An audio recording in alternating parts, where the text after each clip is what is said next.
Gas আজকে আমাদের জমিতে গিয়ে আমার ট্যাঙ্কটা এইভাবে কেটে যাবে সেটা আমি কখনোই ভাবতে পারিনি। চলুন আপনাদেরকে শুরু থেকে বলি। হে গ্যাস, আসসালামু আলাইকুম, কেমন আছেন আপনারা? আশা করি অনেক ভালো আছেন।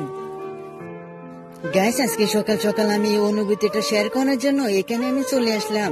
আর চারদিক দিকে বাতাস চলছিল আর আমি গাছতলে একা একা দাঁড়িয়েছিলাম। সব মিলে অনুভূতিটা গাছ অনেক সুন্দর ছিল। গাইস, আমাদের জমিটা অনেক দিন ধরে দেখা হয় না, তাই আমি ভাবলাম আমাদের জমিটা আজকে দেখে আসি।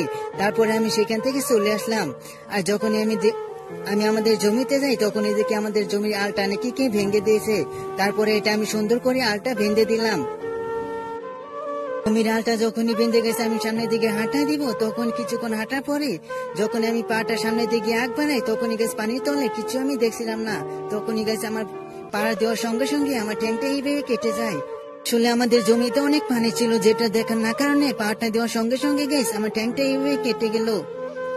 আর হ্যাঁ গেছে, দেখুন জমিগুলা কত সুন্দর হয়েছে।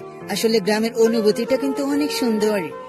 তারপরে গেছে আমি বাড়িতে এসে একটা কলকিট নিয়ে আর একটা তেনা নিয়ে যেখানে কাটছিল সেখানে সুন্দর করে বেঁধে দিলাম।